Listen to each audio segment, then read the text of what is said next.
ഇപ്പം നമ്മുടെ സ്വാഗത പ്രസംഗിക്കാൻ നിങ്ങളെ സ്വാഗതം ചെയ്യാൻ ഒട്ടുമെങ്കിൽ സംശയമുണ്ട്. ഞാൻ നിങ്ങളെല്ലാവരെയും സ്വാഗതം ചെയ്യാറ്. കാരണം നിങ്ങൾക്ക് വേണ്ടിയിട്ടാണ് നമ്മൾ വർക്ക്ഷോപ്പ് വെച്ചിട്ടുള്ളത്. ഇപ്പം ടി വിയെ സംബന്ധിച്ച് പറയുകയാണെങ്കിൽ നമ്മൾ എത്രയോ വർഷങ്ങളായിട്ട് ടി വിക്കെതിരെയുള്ള ഒരുപാട് പ്രോഗ്രാംസ് നമ്മുടെ നാഷണൽ ലെവലിൽ ഇന്റർനാഷണൽ ആയിട്ട് പ്രോഗ്രാമാണ്. പക്ഷേ ഇത്രയും കാലം നമ്മൾ ഇങ്ങനത്തെയൊക്കെ പ്രോഗ്രാം നടത്തിയിട്ടും അതിൻ്റെ റീച്ച് ഇപ്പോഴും കുറവാണ്. ഇപ്പം നമ്മുടെ ജില്ലയിൽ 500 ചില്ലാൻ കേസ് അല്ലേ, 501 കേസസ് നമുക്ക് ഇപ്പോഴും നമ്മുടെ ജില്ലയിൽ, നമ്മുടെ ജില്ല മാത്രമല്ല സംസ്ഥാനത്ത് തന്നെ നമുക്കുണ്ട്. നാഷണൽ വൈസ് നമ്മൾ ടി ബി എലിമിനേഷനും കൂടെ 2030 നമ്മൾ ടി ബി തുറച്ചു നിൽക്കണം, റെഫറൻസ് കൊടുക്കാനും അവരെ നമ്മൾ സിസ്റ്റത്തിലോട്ട് കൊണ്ടുപോകാനും ചികിത്സിക്കാനും ലോങ് ടേം ചികിത്സയാനും കൊണ്ട് അത് കംപ്ലീറ്റ് ചെയ്യാനും ആ കാര്യങ്ങളിലൊക്കെ അവർക്കൊരു അവബോധം ഉണ്ടാക്കുക എന്നുള്ളതാണ് ഏറ്റവും വലിയ പ്രധാനപ്പെട്ട ഒരു കാര്യം. അതിൽ മീഡിയയുടെ പങ്ക് എന്താണെന്ന് ഞാൻ പറയാം. കാരണം ഞാനൊക്കെ പേപ്പർ വായിക്കുമ്പോൾ മീഡിയ പറയുന്നതാണ് നമ്മൾ ഒരു പരിധി വരെ നമ്മൾ വിശ്വസിക്കുന്നത് അല്ലേ. അപ്പം നിങ്ങളെ ക്രെഡിബിലിറ്റിയാണ്, നിങ്ങൾ അങ്ങനെ ആ രീതിയിലുള്ള സത്യസന്ധമായ വാർത്തകൾ കൊടുക്കുന്ന സമയത്ത് അത് ആൾക്കാർ അക്സെപ്റ്റ് ചെയ്തു. അപ്പം നമ്മൾ പറയുന്നതിനേക്കാളും കൂടുതൽ റീച്ച് ഒരു മീഡിയ കൂടെ വരുന്ന സമയത്ത് ഉണ്ടാവുന്നുള്ള യാതൊരു തർക്കമില്ലാത്തൊരു കാര്യമാണ്. അപ്പം നിങ്ങളുടെ ഒരു റോള് നമുക്ക് ഞാൻ ഈ പറഞ്ഞ എലിമിനേഷനിലേക്ക് പോകുന്ന ആ സമയത്തേക്ക് നമുക്ക് വളരെ ക്രൂഷ്യലായിട്ടുള്ളൊരു കാര്യമാണ്. അപ്പൊ എന്താണ് ടി വി? പണ്ട് ഞാനൊക്കെ സ്കൂൾ പഠിക്കുന്ന സമയത്ത് നമ്മൾ പിള്ളേർ അങ്ങോട്ടും ഇങ്ങോട്ടും കഴിയുമ്പോൾ ഈ ടി വി ഒന്ന് ഇതായിക്കോട്ടെ ശമിക്കുകയത്. കാരണം അത്രയും ഒരു ബുദ്ധിമുട്ടുള്ള തൂക്കണം, അല്ലെങ്കിൽ നമ്മൾ അതിന്റെ മുകളിൽ അത്രയും സഫർ ചെയ്യുന്നുള്ള രീതിയിലാണ്. പക്ഷേ ഇപ്പൊ നമുക്ക് ട്രീറ്റ്മെന്റ് കൊണ്ട് നമുക്ക് മുഴുവനായിട്ട് നമുക്ക് ആൾക്കാരെ ചികിത്സയിൽ തിരിച്ചു കൊണ്ടുവരാൻ പറ്റുന്നതാണ്. ഇവർക്കൊക്കെ ഫിനാൻഷ്യൽ അസിസ്റ്റൻസ് ഒരു മാസത്തെ ചികിത്സയ്ക്ക് 1000 രൂപ പേഷ്യന്റിന് ഗവൺമെന്റ് കൊടുക്കുന്നുണ്ട്. ഇവരെല്ലാം മരുന്നും ഭയങ്കര കോസ്റ്റ്ലി തന്നെയാണ് എല്ലാം കൊടുക്കുന്നുണ്ട്. ഇതെല്ലാം കൂടാതെ ടി വി യൂസർ പറഞ്ഞ പോലെ നമ്മൾ നിശ്ചയമിത്ര വഴിയൊക്കെ ന്യൂട്രീഷൻ സപ്പോർട്ട് കൊടുക്കുന്നുണ്ട്. സ്റ്റിൽ ദെൻ നമുക്കിപ്പോഴും ആൾക്കാരെ കൊണ്ടുവരാൻ സാധിക്കുന്നില്ല എന്നത് നമ്മളൊരു കൺസേൺ ആണ്.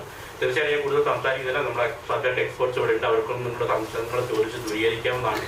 നിങ്ങളുടെ എല്ലാവിധത്തിലുള്ള സപ്പോർട്ടും തീർച്ചയായിട്ടും ജില്ലയ്ക്ക് ആവശ്യമാണ്. ഈ ഒരു പ്രോഗ്രാമിൽ നിങ്ങൾ എല്ലാവരുടെയും അകവഴിഞ്ഞ സഹകരണം വേണം എന്ന് മാത്രം ആവശ്യപ്പെട്ടുകൊണ്ട് അല്ല അഭ്യർത്ഥിച്ചുകൊണ്ട് ഞാൻ ഈ പരിപാടി ഉദ്ഘാടനം ചെയ്തതായിട്ട് പ്രഖ്യാപനം. Thank you.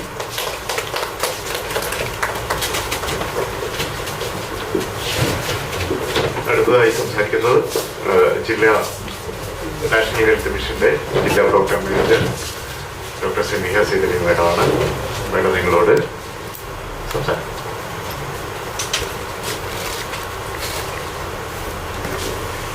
ബഹുമാനീയനായ DMO മോഹൻദാസ്, വേദിയിലും സദസ്സിലുള്ള ബഹുമാനീയരെ, നമുക്ക് എല്ലാ വർഷവും നമ്മൾ ഈ ദിനാചരണങ്ങൾ ചെയ്യുന്നത് ആ ഒരു പർട്ടിക്കുലർ അസുഖത്തെ പറ്റിയോ അല്ലെങ്കിൽ ആ അവസ്ഥാവിശേഷത്തെ പറ്റിയോ ആളുകൾ ഒരു അവബോധം സൃഷ്ടിക്കാനാണ്.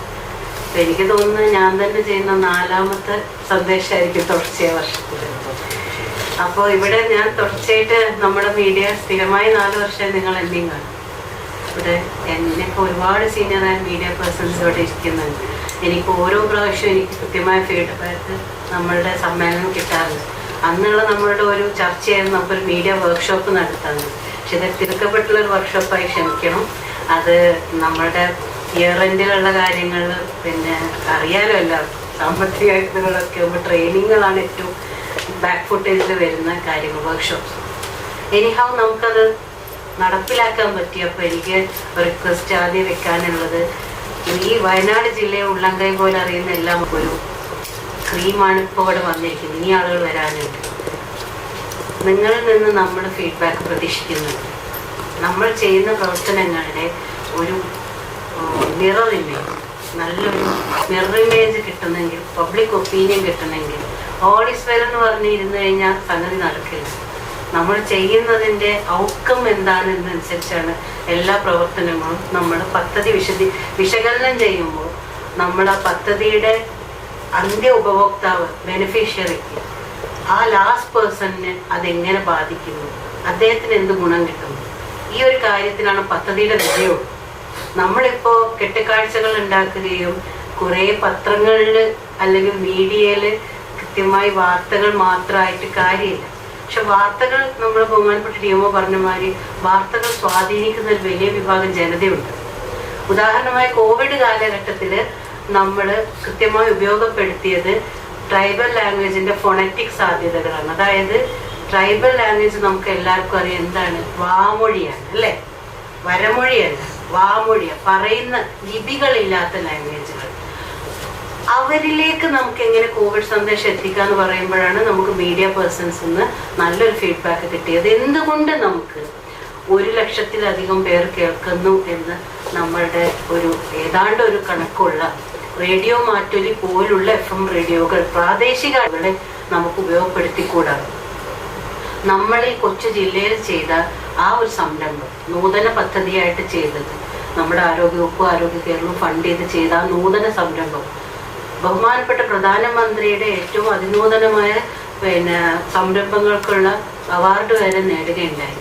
ആങ്കർ, റേഡിയോ മാറ്റിലെ ആങ്കർ, നിങ്ങൾക്കറിയാം, നിങ്ങൾ സഹപ്രവർത്തകയാണ്, അവരെ അംഗീകാരം ദേശീയ തലത്തിൽ നേടിക്കൊടുക്കാൻ വരെ സാധിച്ചു.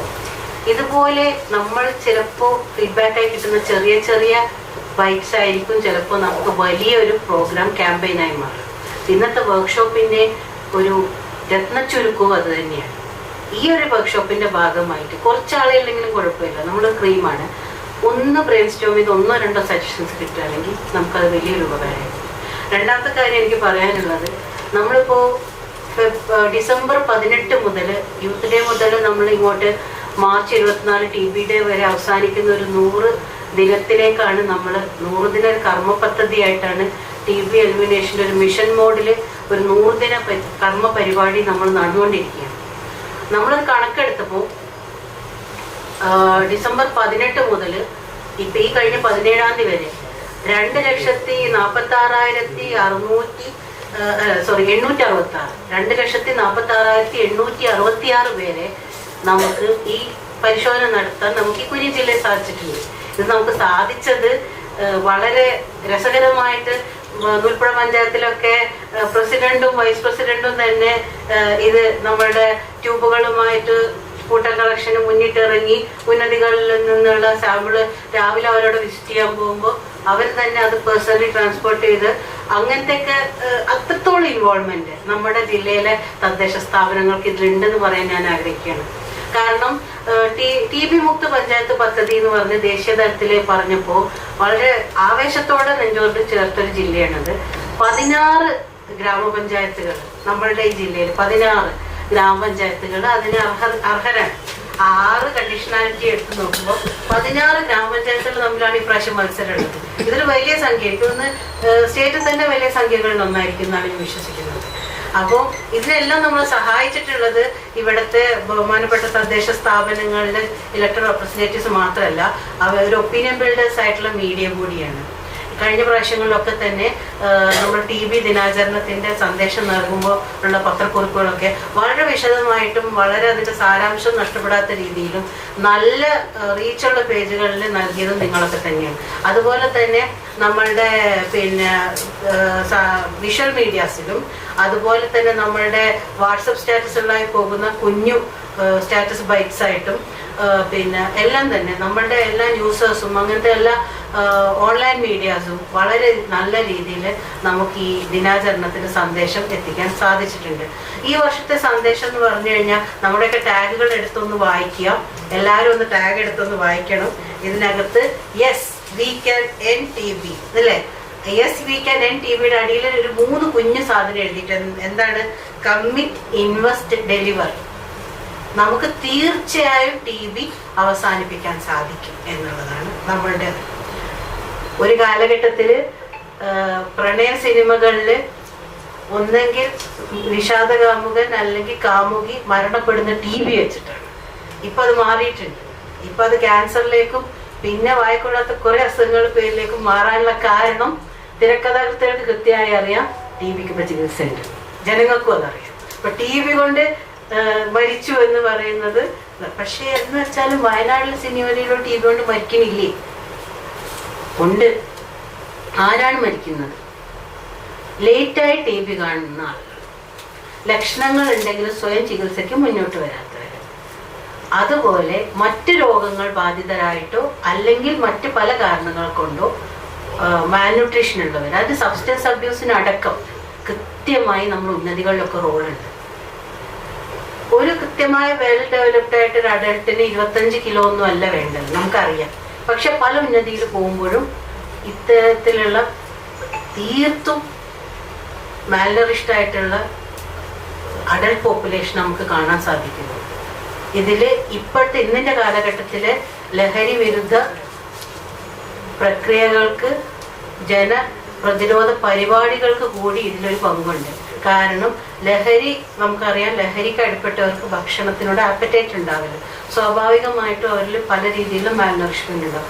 രോഗങ്ങൾക്കുള്ള പടിവാതിൽ തുറക്കുകയും ചെയ്യും. ഞാൻ അധികം നീട്ടുന്നില്ല. നേരത്തെ സാറ് പറഞ്ഞ ഒരു സബ്ജക്റ്റ് എക്സ്പെർട്ട് ഇവിടെയുണ്ട്, ഒന്നല്ല രണ്ടാളുണ്ട്. സ്വാഭാവികമായിട്ട് അവരുടെ കാര്യങ്ങളോട് പറയുമ്പോൾ നിങ്ങൾക്ക് ഫീഡ്ബാക്കിനുള്ള സമയം കൂടി വേണം. പക്ഷേ ഇതൊരു ഇന്നത്തെ സന്ദേശത്തിനെ പറ്റി പറയുമ്പോൾ ഇക്കാര്യം പ്രതിപാദിക്കാതെ ഇത് നിർവഹമില്ല. മീഡിയയുടെ വലിയൊരു ഉത്തരവാദിത്വം ഇതിലുണ്ട്. ഞങ്ങൾക്ക് വലിയൊരു സഹായം ആവശ്യമുണ്ട്. നിങ്ങൾക്കറിയാം, നമ്മളുടെ TB പേഷ്യൻസിനകത്ത് പ്രമേഹവും HIV രോഗബാധയ്ക്ക് സാധ്യത കൂടുതലാണ്. തിരിച്ചു നമ്മൾ അവരെ തന്നെ ഏതാണ്ട് 100% അങ്ങോട്ടും ഇങ്ങോട്ടും ക്രോസ് ചെക്ക് ചെയ്യുന്ന 4 ജില്ല എടുത്ത് അതിലൊന്ന് എപ്പോഴും വയനാടാണ്. എന്നാൽ പോലും ഇനിയും നമ്മൾ എത്തിപ്പെടാത്ത മേഖലകൾ ഉണ്ടാവാം. നമ്മൾ ഏറ്റവും ഭയത്തോടെ കാണുന്നത് ഫ്ലോട്ടിംഗ് പോപ്പുലേഷൻ. ഇവിടെ വരുന്നവരിലുള്ള നമുക്ക് ഇനിയും പിടി കിട്ടാനുണ്ട്. വിവിധങ്ങളായ ഭാഷകൾ സംസാരിക്കുന്ന നാനാത്വത്തിലേകത്തുള്ള ഭാരതത്തിൽ നമുക്ക് സത്യം പറഞ്ഞ അതിരുകളൊന്നും ഇല്ലാത്തൊരവസ്ഥയാണ്. നമ്മളിപ്പോൾ അതിഥി തൊഴിലാളികൾ എന്ന് വിളിക്കുന്ന അവരെല്ലാം തന്നെ നമ്മൾ ലേബർ ഡിപ്പാർട്ട്മെൻറ്റ് സഹായത്തോടു കൂടി മൈഗ്രൻ്റ് ക്യാമ്പ്സിൽ നമ്മൾ രാത്രി കാലങ്ങളിൽ ആരോഗ്യവകുപ്പ് വണ്ടി എടുത്ത് പോകുന്നുണ്ട്. രാത്രി 8 മണി മുതൽ തുടങ്ങുന്ന മിസ്റ്റ് എന്ന് ചെല്ലപ്പേരിട്ട് വിളിക്കുന്ന ക്യാമ്പുകൾ. അതിൽ നമ്മൾ പോകുന്നതിന് DLO ഒക്കെ നമ്മൾ സഹായിക്കുന്നുണ്ട്. ബഹുമാനപ്പെട്ട DMO നേതൃത്വം നൽകുന്ന ഒരു വൻ ടീം തന്നെ പോകുന്നുണ്ട്. നമുക്ക് വിവിധങ്ങളായ രോഗങ്ങൾ കിട്ടുന്നുണ്ട്. പക്ഷെ ഏറ്റവും വലിയ ഒരു പ്രശ്നം ഈ പറഞ്ഞ ആളുകളിലേക്കുള്ള ഒരു ഫോണറ്റിക് കണക്ഷൻ, നമുക്ക് ദ്വിഭാഷികളുടെ ഒരു കുറവ് നമ്മുടെ ജില്ലയിലുണ്ട്. പിന്നെ അവരിൽ തന്നെ പലരെയും ഒരിക്കൽ കിട്ടിയാൽ വീണ്ടും നമുക്ക് നഷ്ടപ്പെടുന്ന ഒരു ഇതാണ്. പ്രാദേശിക ലേഖകർക്ക് നമ്മൾ കുറച്ചുകൂടി സഹായിക്കാൻ സാധിക്കും തോന്നുന്നു. പുതിയ പുതിയ ലേബർ സെറ്റിൽമെൻറ്റ്സ്, പുതിയ തൊഴിലിടങ്ങൾ, നമ്മളുടെ കാഴ്ചയിൽ കണ്ണിലെത്താത്ത സ്ഥലങ്ങൾ, അല്ലെങ്കിൽ നമുക്ക് സഹായം അവരിലേക്ക് അവരുടെ ഭാഷയിൽ സംവദിക്കാനുള്ള സഹായം, ഇതെല്ലാം കൂടി തരണമെന്ന് കൂടി ഞാൻ വിനീതമായി ഈ സമയത്ത് അഭ്യർത്ഥിക്കുകയാണ്. നിങ്ങളെല്ലാവരെയും വർക്ക്ഷോപ്പിലേക്ക് വന്നതിൽ വളരെ സന്തോഷം. അതുപോലെ നമുക്ക് ഏറ്റവും കൂടുതൽ ഇക്കാര്യത്തെ പറ്റി പറയാൻ നമ്മുടെ ഒരു പാനൽ ഡിസ്കഷൻ നയിക്കാൻ ഏറ്റവും കെൽപ്പുള്ള ഒരു ബഹുമാനപ്പെട്ട DMOനെ നമുക്ക് കിട്ടിയിട്ടുണ്ട്. സാറ് ഒരുപാട് കാലം, സാറ് വളരെ ചെറുതായിട്ടാണ് ഇവിടെ ഉണ്ടായിരുന്ന റോള് പറഞ്ഞെങ്കിലും സാർ ഉണ്ടായിരുന്ന കാലഘട്ടത്തിൽ അദ്ദേഹത്തിൻ്റെ കാലഘട്ടത്തെ അടയാളപ്പെടുത്തി പോയൊരു മനുഷ്യനാണ്. അതുകൊണ്ട് അദ്ദേഹത്തിനെ തന്നെ ഈ ഒരു ക്രൂഷ്യൽ സമയത്ത് ജില്ലയ്ക്ക് കിട്ടിയതിൽ നമുക്ക് വളരെയധികം ഒരു സമാധാനം, നന്ദി നമുക്കുണ്ട്. അപ്പോൾ നിങ്ങൾക്കുള്ള സജഷൻസ് ബഹുമാനപ്പെട്ട സാറുള്ള സമയത്ത് തന്നെ ഇവിടെ പറയണമെന്ന് കൂടി ഞാൻ അഭ്യർത്ഥിക്കുകയാണ്. Thank you.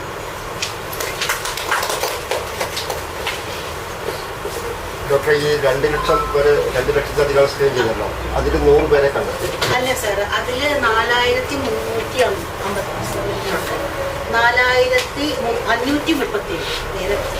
4537 ക്ഷയരോഗ ലക്ഷണമുള്ള ഉണ്ടായിരുന്നു. അതിൽ 4000 പേര് നമ്മൾ നാറ്റ് പരിശോധിപ്പിച്ചു. അതിൽ 99 ന്യൂ ക്ഷയരോഗ, ഈ നോട്ട് ഞങ്ങൾ തരും സാർ, 99 ന്യൂ കേസസ് നമുക്ക് ഈ ഒരു ഡിസംബർ 18 മുതൽ ഈ ഒരു ഇപ്പൊ കഴിഞ്ഞ 17 വരെയുള്ള ഈ കുറഞ്ഞ ഒരു ദിവസത്തിനുള്ളിൽ കാണാൻ പറ്റി. 501 നമ്മൾ 2024 ട്രീറ്റ്മെന്റ് വിവിധ ഘട്ടങ്ങളിൽ എടുത്തതാണ്. നിലവിൽ ആക്റ്റീവ് ട്രീറ്റ്മെന്റ് ഉള്ള 239 പീപ്പിളാണ്. 239 ഇത് ഞങ്ങൾ തരും. ഈ നോട്ട് ഇപ്പൊ ഞങ്ങൾ എല്ലാവർക്കും ഓരോ കോപ്പി. അടുത്തതായി നമ്മുടെ സർക്കാർ വകുപ്പുകളും അതുപോലെ മീഡിയയും തമ്മിലുള്ള ഒരു കമ്മ്യൂണിക്കേഷൻ സുഗമമാക്കുന്നത് പബ്ലിക് റിലേഷൻ ഡിപ്പാർട്ട്മെന്റാണ്. ഞങ്ങൾക്കിടയിൽ ഒരു ബ്രിഡ്ജ് പോലെ, വളരെ ശക്തമായ ബ്രിഡ്ജ് പോലെ പ്രവർത്തിക്കുന്ന district information officer Rasheed Babu sir ഇവിടെയുണ്ട്. അദ്ദേഹം നിങ്ങളോട് സംസാരിക്കും.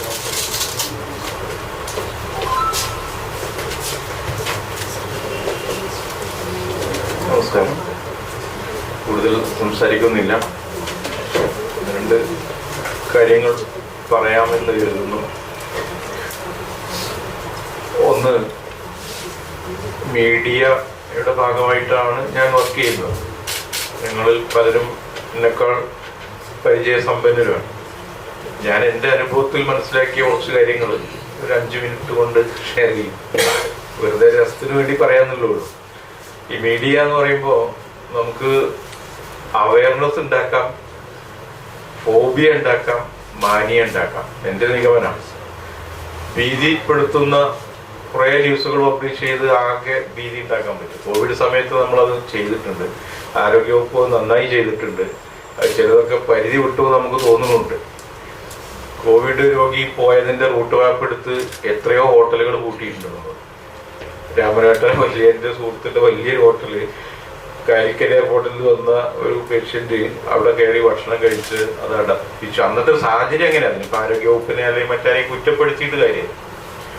ഒരു കോവിഡ് രോഗി നടന്നുപോയ റോട്ടിൽ ഡെറ്റോൾ തെളിച്ച കുട്ടിയുടെ ഫോട്ടോ വാർത്തവും നമ്മൾ വലിയ കൊട്ടിഘോഷിച്ച് കുറച്ച് കാണും. ഇതൊക്കെ നമുക്കൊരു ഫോബിയ ഉണ്ടാക്കാം. അതുകൊണ്ട് അതൊരു പരിധി വരെ പിടിച്ചു നിർത്താൻ നമുക്ക് പറ്റി എന്നുള്ളത്